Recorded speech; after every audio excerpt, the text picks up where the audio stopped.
everyone, my name is Srishti Sinha and I am pursuing my BHMS from Nehru Homeopathic Medical College and Hospital, Delhi।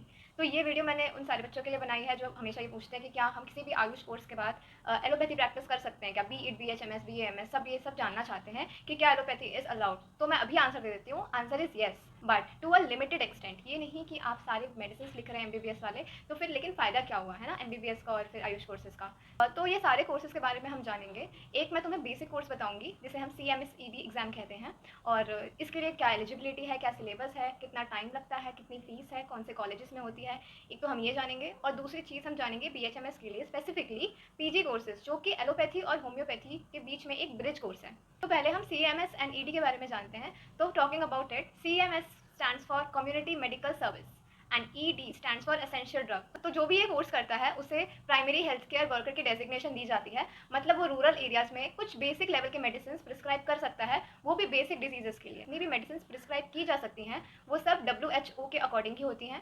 मतलब एक list होती है, कुछ basic drugs होते हैं जिन्हें आप प्रिस्क्राइब कर सकते हैं if you are pursuing this course. अब हम इसमें एलिजिबिलिटी क्राइटेरिया की बात करेंगे कि कौन कौन CMS एंड ED कोर्स कर सकता है। तो देखो, ये कोर्स सब कर सकते हैं, ऐसा कुछ भी नहीं है कि पहले तुम्हें ग्रेजुएशन करनी है और उसके बाद ही तुम ये कोर्स के लिए अप्लाई कर सकते हो। पहले जितने भी 10th क्लास के बच्चे हैं उन्हें कम से कम 2 साल का एक्सपीरियंस होना चाहिए, वो अप्लाई कर सकते हैं।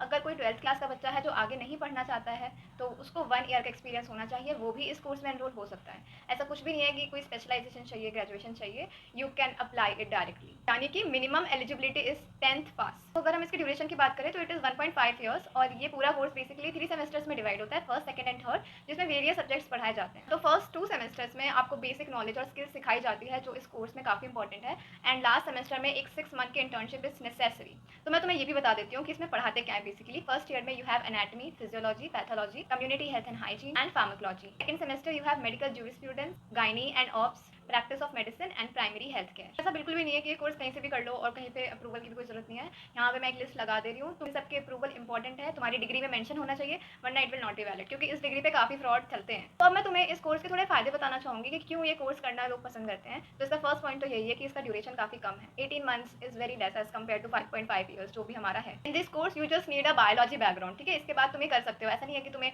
अलग से स्पेसिफिकली चीजें करनी पड़ेंगी जो बाकी मेडिकल कोर्सेज में हम करते हैं। And after doing this course you will be an approved medical professional. इस कोर्स को परस्यू करने के बाद तुम PHC में भी अपना करियर सेट कर सकते हो, and the best thing about this course is you can learn while earning. तो देखो, जितने भी एलोपैथी कोर्सेज BHMS के बाद किए जा सकते हैं वो सारे डिप्लोमा कोर्सेज हैं, और उसमें भी स्पेशलाइजेशन है। मैं तुम्हें एक एक करके तुम्हें सब कुछ बताऊंगी इसके बारे में, the time duration, the fees. तो सबसे पहले हम इसके लिए एलिजिबिलिटी जानेंगे। तो एलिजिबिलिटी यही है कि you should have completed your BHMS और एनी अदर मेडिकल कोर्स। यहाँ पे मैंने लिस्ट लगाई है कुछ कॉलेजेस की जहाँ पे तुम ये कोर्सेज कर सकते हो, और ऐसा नहीं है कि सिर्फ इन्हीं कॉलेजेस में है ये चीज़ें, आगे और भी मॉडिफिकेशंस आ सकती है। जब तुम ये वीडियो देख रहे हो तो डू कीप इन माइंड कि और भी सारे ऑप्शंस हो सकते हैं। तो अब हम एक एक करके कोर्सेज देखेंगे जो तुम BHMS के बाद कर सकते हो। अब काफी बच्चों के मन में क्वेश्चन आएगा कि क्या आपको एग्जाम देना पड़ेगा या फिर आप डायरेक्टली एडमिशन ले सकते हैं इस कोर्स के लिए। So the answer depends on the college. उनका मन करे तो एग्जाम ले भी सकते हैं और नहीं भी ले सकते हैं। And one thing you have to keep in mind that you should have a prior work experience इस कोर्स को करने से पहले। First one is PG diploma in hospital and health management. इसकी कोर्स ड्यूरेशन हो गई 1 ईयर। इसकी first year की फीस देखो वेरी कर सकती है from 3,000 to up to 12 lakh. Second one is diploma in diabetology, जो तुम्हें नाम से पता चल रहा है कि ये डायबिटीज के लिए है। इसकी ड्यूरेशन 1 to 3 ईयर्स हो सकती है। Talking about its fees, it can be from 4K to up to 91K। Third one is diploma in anaesthesia. तो इसकी कोर्स ड्यूरेशन 2 ईयर्स तक की होती है, and the fees can vary from 40,000 to 5 lakh. Next one is MSc epidemiology, और इसकी course duration 2 years तक की हो सकती है। Talking about first year fees, it can be 30,000 to 2.5 lakhs। Next one is diploma in medical trichology. About the duration, it can be 1 year, and the first year fees is 1 lakh. The next one is PG diploma in pharmaceutical management. इसकी time duration 1 year है। इसकी fees is 40,000 to up to 1.5 lakhs। Next diploma course is diploma in food and nutrition. The time duration is 1 to 3 years, and first year fees is 15,000. The next one is MSc in clinical research. Time duration of this course is 2 years. First year fees is 5,000 to up to 5 lakhs. Next one is MSc in applied psychology. Its time duration, it is 2 years. Fees could be from 25,000 to 90,000. Next one is MSc medical biochemistry. The time duration, it is 2 years. The fees could be from 3,000 to up to 3 lakhs. अब इन सारे diploma courses में ना हम top job roles की बात करेंगे कि ये इतने सारे में से बेस्ट लाइक कौन से हैं। So the first one तो डायबिटोलॉजी वाला, of course.